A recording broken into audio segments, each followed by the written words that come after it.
Hello everyone and welcome to my video on the range of Bigfoot in Indiana.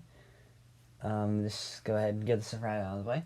This is all based on the assumption that Bigfoot does exist. So I'm going to be talking in this video as if it does, as if they do, rather than just having to add if it exists to every single sentence I say. So with that in mind, that's another thing. This is all just an estimate. It's hard to know where something is when that something does not confirm. There's no confirmation of the thing even existing at all, let alone an exact map of where it is. But I think that this map does replicate that pretty well. So let's go ahead and get into it. So for the state of Indiana, my home state, 6.6 million people, mostly concentrated in cities around the north and central areas. Around 82 sightings compared just by the BFRO. There's probably a lot more, as we know. A lot of sightings go unreported. I'd say the vast majority of them go unreported. 4.8 million acres of forest, as you can see. Basically all of that is in the southern part of the state where there's less people.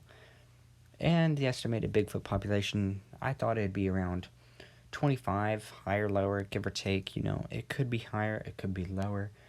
So let's go ahead and move on to our map. So here we go. This is the estimated range of Bigfoot in Indiana. This is my first map. I think it looks pretty good. I think it turned out pretty well.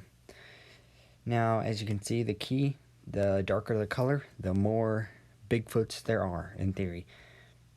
Now, obviously, Bigfoot being a living creature would not stay in one area. It's going to move around. And this is not a direct black and white thing.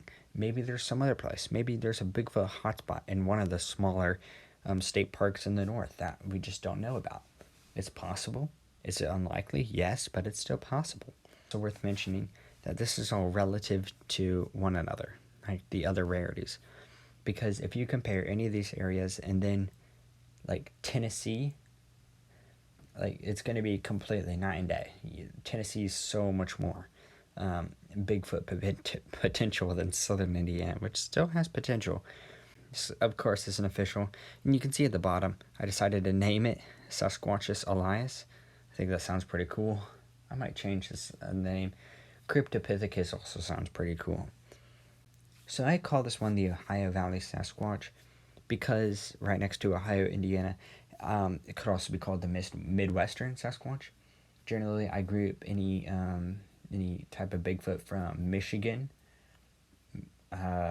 Illinois, Kentucky, Indiana, Ohio, West Virginia, most of the Appalachians, sometimes some other states in there. The entire Midwest generally gets grouped into the Ohio Valley Sasquatch, all with similar calls and similar diets. They're all very similar and different from the Western varieties. Maybe not on a species account, but certainly via communication strategies. Over in the West, there's a number of different reports of sounds like the Sierra Sounds, recorded by Ron Moorhead.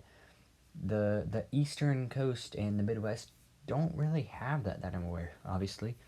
It could come to light that they do, and I just didn't know, and we can change the map accordingly.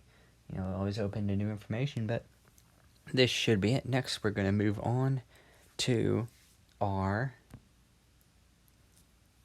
not see-through slide. So this is just the map itself without any editing to make it look cool, I guess you could say.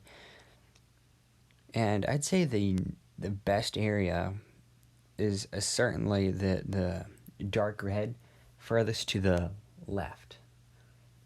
Now, I've been driving along. Sometimes, I'll drive to Cincinnati, and I mean, it's true. I mean, going through the drive to Cincinnati from where I am in Shelby County, I mean, you can see there is. It gets very rugged out there. A lot of terrain. So overall, I think this map should hold up pretty well. Let me know in the comments what state you want me to do next. Thanks for watching, and goodbye.